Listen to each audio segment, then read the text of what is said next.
আমাদেরকে শরীয়ত সুন্নতের উপর পাবন্দির সঙ্গে আমল করে চলনেওয়ালা বানায়া দেন।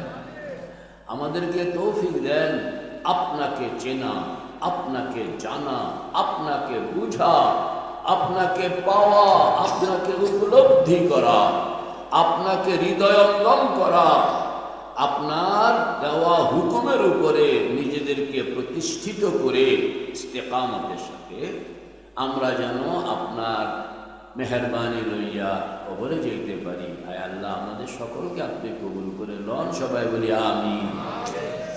মেরে ভাই ও দোস্ত বুজুর্গ, আমি যে কথাটা বলবো হজরত মৌলানা জহিরুল ইসলাম ফারুকি সাহেব, সিলেটি সাহেব, তারপরে আরও এক মৌলানা, এখানে অনেক না, রুহুল আমিন, ইনাদেরকে সামনে রেখে কথাটা কইতেছি।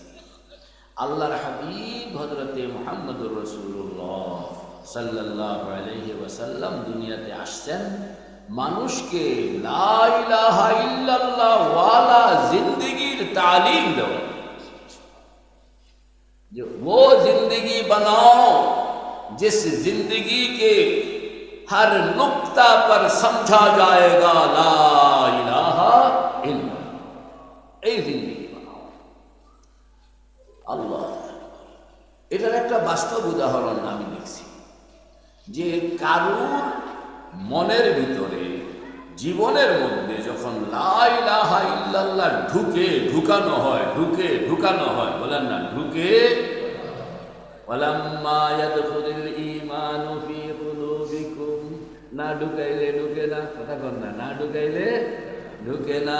একটা হইল মুখের কালেমা, আর একটা হইল রুহের কালেমা, শরীরের কালেমা। এটা মুখ থেকে বের হয়, বাতাসে মিলে যায়, আর খুঁজে পাওয়া যায় না। রুহের কালেমা এটা এমনভাবে ঢুকে, এটা দুনিয়াতেও থাকে, মৌতের সময়ও থাকে, কবরেও থাকে, হাসরেও থাকে, মিজানেও থাকে, পুলসরাতেও থাকে। এটা আপনি যেখানে যাইবেন কালেমাও সেইখানে চলে যায়। আমার একদম জিজ্ঞাসা, হুজুর কবরের মধ্যে প্রশ্ন কয়টা? আমি তিনটা। কি কি? মান রব্বুকা, কন্যা মান রব্বুকা, এরপরে কি ওমা দীনুকা, এরপরে কি ওমান হাযার রাজুল। কত পরিষ্কার কয়টা? কি কি? তোমার রবকে, তোমার দিন কি, আল্লাহর হাবিবকে দেখায় বলবে চিনো কিনা, এটা কথা। তো ওই লোক আমার কাছে হুজুরের তিন প্রশ্নের জবাব কি? তো আমি বললাম তিন প্রশ্নের জবাব যখন প্রশ্ন করা হবে মান রব্বুকা, তো তুমি কবে রব্বি আল্লাহ। ওমা দীনুকা, তুমি কবে যে দিন ইয়াল ইসলাম। যখন বলা হবে যে ওমান হাযার রাজুল, তো তুমি কবে যে হুয়া মুহাম্মাদুর রাসূলুল্লাহ সাল্লাল্লাহু আলাইহি ওয়াসাল্লাম। কই ছোট ছোট উত্তর? হ্যাঁ, ছোট ছোট উত্তর। আমার লিখতে দেন, কি করব?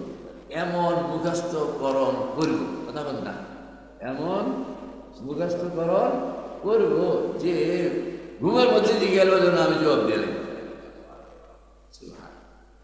আমি বললাম যে মুখস্থ করে রাখবা, কই রাখবো দেমাগের মধ্যে। বলে দেমাগ তো কবরে গেলে বুঝছে যাইব। আল্লাহু আকবার, তুমি তো আরো সামনে যাইতে হবে। আল্লাহু আকবার, তুমি যেখানে রাখবা এটা তো শরীর তো তোমার সঙ্গে সব জায়গায় যাবে না। মৌতের সঙ্গে সঙ্গে তুমি শরীর থেকে আলমিরাতে রাখছে। এই ঘরে থাকলে তো টাকাটা আপনি পাইবেন, আপনি ঘরে নাই, তাইলে কি টাকাটা পাইবেন? তখন তো তাইলে কি করতে হবে? বলে এটাকে রুহের ভিতরে লুকাইতে হবে। না, কোথায়? দেমাগের ভিতরে, কুওয়াতে হাফেজার মধ্যে নয়, এটা রুহের ভিতরে ঢুকাইতে হবে। কারণ শরীরটা এখানে আছে, কবরে গিয়া অচল, কবরে আরেকটা শরীর আসবে, ওইটা হাসরে গিয়া অচল, হাসরে আরেকটা শরীর আসবে, ওইটা মিজান পুলসরাতে গিয়া অচল, মিজান পুলসরাতে গিয়া আরেকটা শরীর আসবে, জান্নাতে গিয়া অচল, জান্নাতে যাওয়ার পরে আপনাকে আরো অন্য শরীর দেওয়া হবে। আল্লাহ, কাজে আপনি কোন এলাকায়, লন্ডনে বাড়ি করছে, সেখানে মধ্যে আলমিরা আছে, আলমিরার মধ্যে টাকা রাখছে, এবারে আসে বাংলাদেশে, এখন বাজার করতে কথা কয় দেখা, কেন বেটা টাকার মালিক না? দেখছেন, এই হইল কাহিনী। তাহলে আপনি টাকাটা কোথায় ঢুকাইতে হবে? জবটা কোথায় ঢুকাইতে হবে? রুহের মধ্যে। রুহের মধ্যে যদি ঢুকাইলেন তো রুহ এখানে যেরকম আছে, টাকাও আছে, কবরও আছে, টাকাও আছে, হাসরও আছে, টাকাও আছে, মিজানেও আছে, টাকাও আছে, পুলসেরাতেও আছে। ঠিক না ঠিক? এই লোকের আর কোনো ঝামেলা।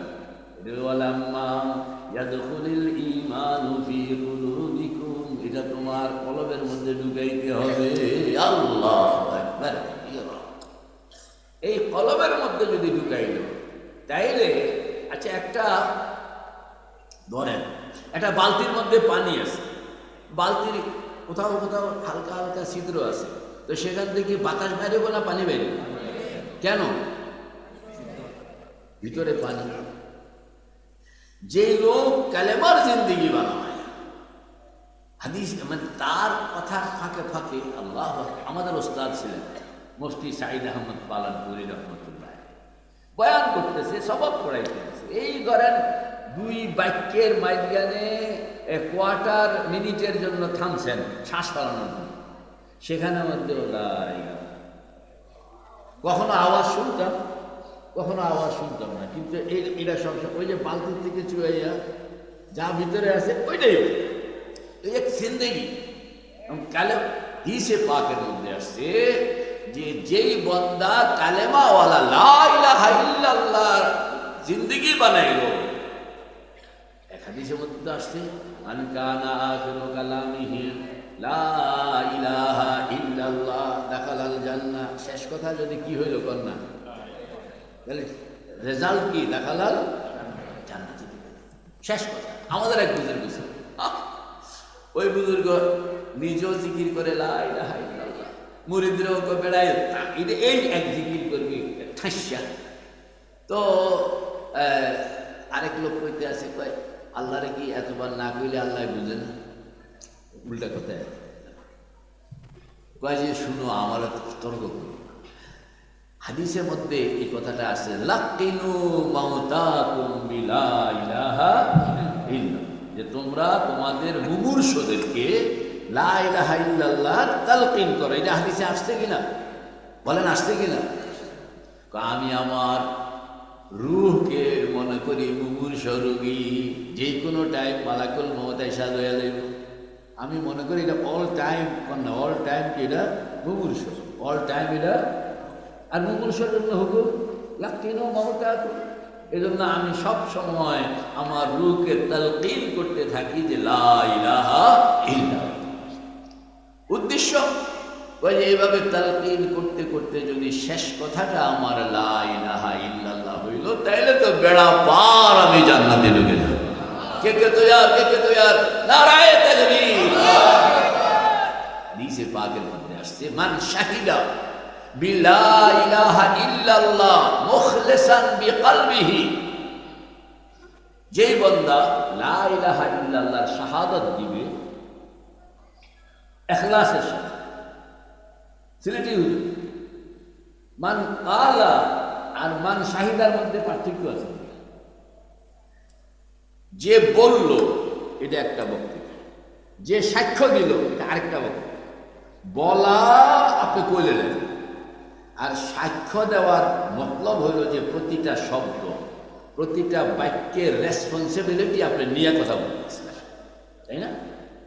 আমরা কোর্টে যে সাক্ষী দিই, আমি একবার কোর্টে যেতে হইল একটা রায় দিতে হবে, আসামি না, তো আমার এগুলোকে আপনিও এরকমভাবে ওয়াদা করতে হবে, যাহা বলিব সত্য বলিব, মিথ্যা বলিব না। মানে আমার এক পৃষ্ঠার ওয়াদা আগে করাইয়া এরপরে আমার জাস্টিসের চেয়ারে বসাইয়া আমার কাগজপত্র ফাইলপত্র দিল, বলে এবার আপনি দুই পক্ষের কথা শুনেন, রায় দেন। এটা একটা অফিসিয়াল আছে। এই যে সাক্ষ্য দিতে হইলে বা বিচার করতে হইলে আপনি যে কথাটা বলবেন এর অল রেসপন্সিবিলিটি আপনার থাকতে হবে। এটার নাম হলো সাক্ষী দেওয়া। মুখে বলাটা নয়, বলা কথা অনেক আছে, সাক্ষী একটা ভিন্ন জিনিস। তো মুখের কথাগুলোকে সাক্ষ্য দেওয়ার মতন পরিণত বানাইতে হইলে মাশায়েখের কাছে যাওয়া, যে আমার কথাটা শুধু কথাই হবে না, এটাকে সাক্ষ্য কিভাবে আমি বানাইতে পারি সে রাস্তাটা ধরায় আল্লাহ আকবার কাবীরা মুখলিসান মিন কলবিহি।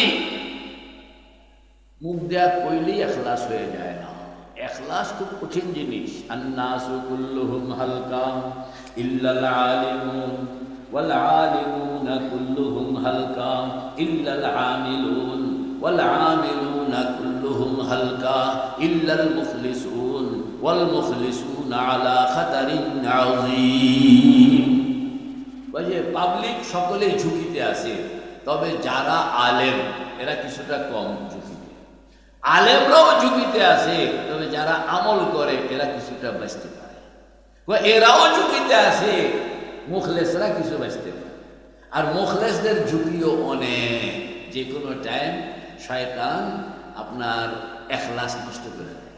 পুরা মুখলেসকেও যে কোনো টাইম আপনার ইখলাস নষ্ট করে দেয়। আমার সময় কম, নতুন দেখায়। এই ইখলাস যদি কেউ বানাইতে পারলো, তাইলে তার দুইটা পুরস্কার। কয়টা পুরস্কার বলেন?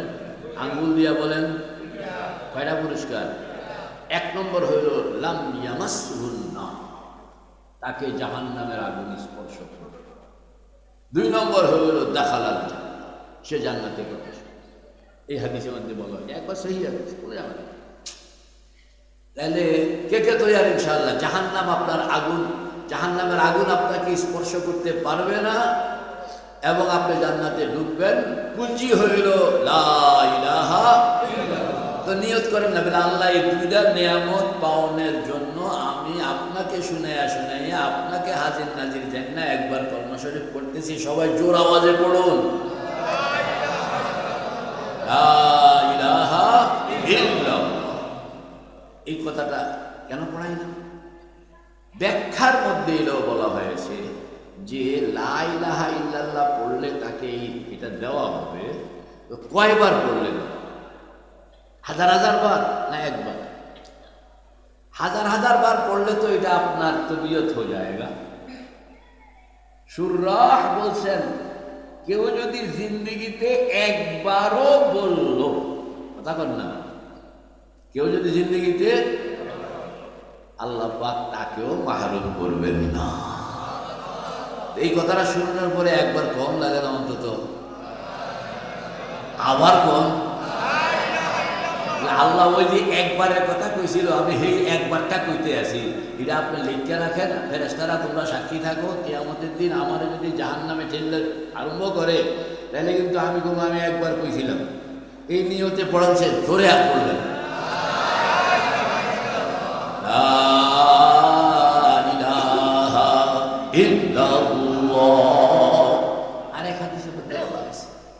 যে বন্দা লা ইলাহা ইল্লাল্লাহর জিন্দেগি বানাবে।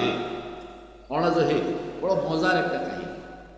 লা ইলাহা ইল্লাল্লাহর জিন্দেগি বানাবে, আল্লাহ পাক তার রূহ থেকে ওয়াহশাত উঠায়া দিতে।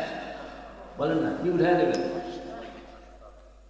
ওয়াহশাত মানে, ওয়াহশাত মানে, আমি তো একটা সহজ তর্জমা করি। ওয়াহশাত মানে হলো আনিজি। কন্যা ওয়াহশাত মানে হলো আনিজি, মানে তার ভিতরে ওয়াহশাত। ধরেন আপনি বিদেশে গেলেন, কোনো অফিসে আপনার কাম, কারোরে আপনি চিনেন না, ভাষা বুঝেন না, সবাই আপনার ধরনের জন্য বয়ে রয়েছে। এখন আপনি সেখানে ঢুকতে তো আপনি কতবার যে দূরে শরীফ পড়বেন আর কতবার যে আল্লাহর কাছে পানা খাবেন, ঠিক না? ঠিক। কারণ কথা কইতে গিয়ে ভয় ভয় লাগবো না যে কি বড় না ছোট, এটাও তো জানি না, কি ধরবো না মারবো এটাও জানি না। এই যে একটা আনইজি অবস্থা, বলেন না, সে কি আনইজি অবস্থা। আচ্ছা, এই একটা অফিস।